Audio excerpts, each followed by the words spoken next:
స్వామి, కొంతమంది మహాభక్తులయ్యుండి కూడా సాధన ఎంతో జరిగినా కూడా వారు కొన్ని కొన్ని దశల్లో కొన్ని విపత్తులను అనుభవిస్తూ ఉంటారు. అది వాళ్ళు ఇది వద్దనుకున్నా కూడా అది పోయే స్థితి ఉండదు.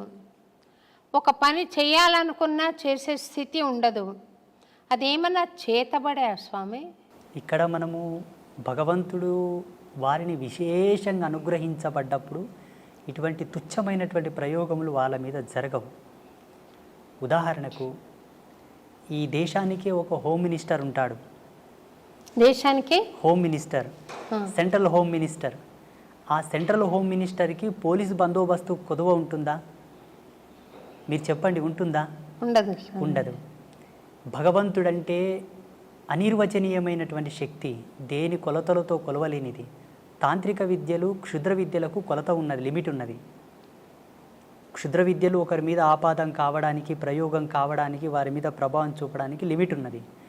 భగవత్ చైతన్యానికి లిమిట్ లేదు, కొలత లేదు, అపరిమితం, అది అనంతం, అవ్యాజ్యము.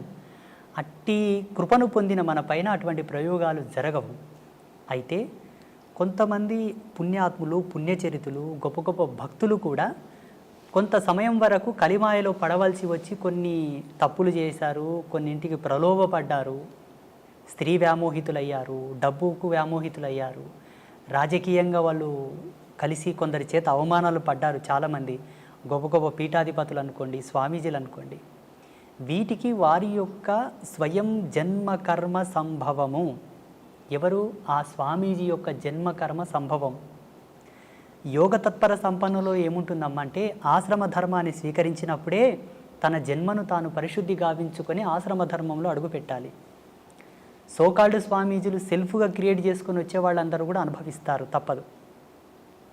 వాళ్ళు పాత్రను శుద్ధి చేసుకోకుండానే పక్వానికి ఉపక్రమిస్తారు. పాత్ర శుద్ధి ఎరగక ముందే పక్వం ఆరంభిస్తారు కాబట్టి తత్ఫలితం వాళ్ళు అనుభవిస్తున్నారు. కానీ వాస్తవంగా ఆధ్యాత్మిక సూత్రావళి ప్రకారంగా ఏ ఆశ్రమ ధర్మంలో నువ్వు కాలు పెడుతున్నావో అడుగిడకన ముందే నీ జన్మ సుకృతం ఏమిటి, నీ జన్మకర్మ సంభవం ఏమిటి, ఎందుకై నీవు జన్మించితివి, అదంతా విశ్లేషణ చేసుకొని ఉత్తర జన్మలో ఉండేటటువంటి పాపములు నీవు ఎందు ఏవైనా ఉన్నా వాటిని ప్రక్షాళన చేసుకొని శుద్ధుడవైన తర్వాతే భగవంతుని ఆశ్రయించవలే. అలా చేసుకొని వాళ్ళకి అది ఆపాదమై వేధిస్తూ ఉంటాయి. ఆ కర్మ, ఆ పాపం యొక్క ప్రేరేపకమే వాళ్ళని తప్పు చేయడానికి ప్రేరేపిస్తూ ఉంటాయి. చాలామంది గొప్ప గొప్ప వాళ్ళ జీవితాల్లో ఇది నిరూపణ అయింది. ఆ ప్రభావం వాళ్ళ మీద ఉండిపోతుంది. భౌతికమైన శరీరం లేకుండా మరి అది సూక్ష్మ శరీరం అనాలా, ప్రేతాత్మ అనాలా, దయ్యాలని మామూలు మాటల్లో అంటారు, దేవతలు కూడా కావచ్చు, ఉంటారా స్వామి అట్లా? ఉన్నారు. దైవం ప్రత్యక్షమైనటువంటి దర్శనం. ఈ భూతాలు, ప్రేతాలు, దయ్యాలు ప్రత్యక్షంగా మనకు కనబడవు. భగవంతుడు దర్శనమిస్తాడు కానీ వాళ్ళు మనకు దర్శనం అవ్వరు. ఆ దుష్టశక్తిని పసిగట్టి పట్టుకోవాలంటే అంతకు సమానమైనటువంటి దైవశక్తి కలిగి ఉండాలి. ఆ ప్రేరణాత్మకమైనటువంటి శక్తి ఉంటే మనం భూతాలను, ప్రేతాలను పట్టుకోవచ్చు, చూడవచ్చు కూడా. ఇవన్నీ కూడా ఉన్నాయి సమాజంలో. లేవు అనడానికి ఆస్కారం లేదు, ఉన్నాయి అనడానికి ప్రమాణాలు ఉన్నాయి. ఆ ప్రమాణాలు ఈ వేటిపైన ఆపాదం అవుతున్నాయో మేము నిరూపించగలం. లేవు అనడానికి ప్రమాణాలు లేవు, ఉన్నాయి అనడానికి ప్రమాణాలు ఉన్నాయి. మీరు చూసారా స్వామి దయ్యాలను? నారాయణ, చూశాను. అంటే ఎందుకు మీ వద్దకు రావడానికి కారణం ఏంటి స్వామి? వాళ్ళకు కొన్ని వాళ్ళకు ఉండేటటువంటి స్వయం కోరికలు కొన్ని ఉంటాయి, స్వయం ప్రేరణలు కొన్ని ఉంటాయి.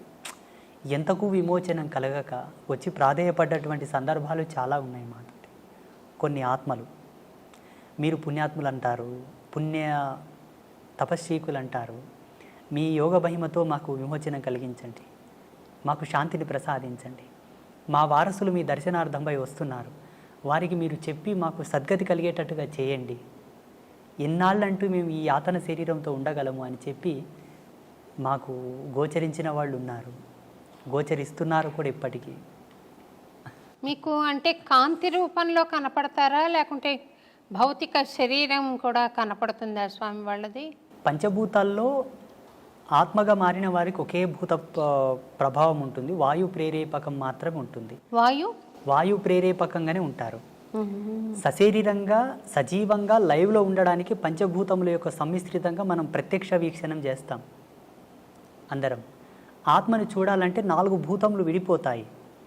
అగ్నితత్వం, భువితత్వం, జలతత్వం, ఆకాశతత్వం విడిపోతాయి. వాయుతత్వం మాత్రమే ఆత్మగా నిలబడిపోతుంది. మనం ఏ ఆత్మను దర్శించాలన్నా వాయు ప్రేరేపకంగానే చూడవలే, సంభాషించవలే. ఇక్కడ మీరు దయ్యాలు, భూతాలు, ప్రేతాలు మీకు కనబడతాయా గురూజీ అని అడిగారు కదా. పంచభూతాల మీద అంతో కొరతో కాస్తో కొరతో జ్ఞానం ఉండి పట్టు ఉన్న వాళ్ళకే వాటిని పట్టుకోవడానికి ఒక విజ్ఞత ఉంటుంది, లేకపోతే ఉండదు. అంటే వాటి అనుభూతి కలుగుతుందా, లేకపోతే చర్మచక్షులతో చూడగలుగుతామా? చర్మచక్షువులతో చూడొచ్చు. అనుభవైకంగా తీసుకునే వాళ్ళు కొంతమంది ఉంటారు. లైవ్లో చర్మచక్షువులతో వాళ్ళని చూస్తూ ఒక షాడో, ఒక నీడలాగా, ఒక వాయు యొక్క కేంద్రకంగా ఒక ఆకారంలాగా మనం చూసి మాట్లాడడం కూడా జరుగుతుంది. చూసిన వాళ్ళు చాలామంది ఉన్నారు. వాళ్ళని దర్శించినప్పుడు మీకు కలిగిన అనుభూతి ఏంటి స్వామి? నాకు చిదానంద స్థితిని, అనంతతత్వాన్ని చూసినప్పుడు వాటిని చూస్తే ఏమనుభూతి కలుగుతుందమ్మా? జాలి వేస్తుంది అంతే. జాలి ఎందుకు స్వామి అంటే, వాళ్ళు చెప్పేటటువంటి మాటలు, వాళ్ళు పడుతున్నటువంటి బాధ, ఇంత ఆస్తి గడిచి ఇచ్చాను, నాకు తగిన శాంతి చేయట్లేదు నా వాళ్ళు అని అంటారు. నాకు ఇంకయూ సద్గతి కలగలేదు, నా వారసత్వం అనే వ్యామోహం లోపల ఇంత కష్టపడి నేను అన్నీ చేసి ఇచ్చాను, నా మరణానంతరము నాకు సరి అయిన పూజలు చేయక, నాకు సద్గతిని కల్పించక ఇంకయూ నన్ను బాధ పెడుతున్నారు స్వామి అని వేడుకున్నప్పుడు ఎవరికైనా జాలి కలుగుతుంది కదా. నా వారసత్వం చల్లగా ఉండాలని ఎన్నో ఆకృత్యాలు చేస్తూ, ఎన్నో తప్పులు చేసి, ఎంతో కష్టపడి అవతలి వాళ్ళ మనోభావాలు దెబ్బతీసి కూడా సంపాదించిన తర్వాత కూడా చివరికి ఆ జీవుడు వెళ్ళిపోయిన తర్వాత వీళ్ళు ఏమి సద్గతిని ప్రేరేపింపక బాధపడతాను నేను. వాళ్ళని చూసి ఏం అనుభూతి పొందను. మీరు వాళ్లకు సద్గతి కలిగించారా స్వామి, లేకుంటే ఇంకా ఉన్నారా మీతోటి? అంబాత్రయ క్షేత్రంలో లెక్క పెట్టలేదు కానీ అమ్మా, ఇప్పటికి శ్రీపీఠంలో గోమాతకు చాలా ఉత్తమమైనటువంటి తంతులతోటి మేము పితృదేవతలకు శాంతి చేస్తాం. మీరు ఇదొక్కటి పట్టుకోవాలి. ఇక్కడ ఉండేటటువంటి భారతదేశంలో ఏ క్షేత్రంలో కూడా అట్లా గోమాతకు పూజా కైంకర్యములు జరగవు. అది జగదంబ యొక్క ప్రేరణని అమ్మ నాకు ఇచ్చిన దర్శనమే.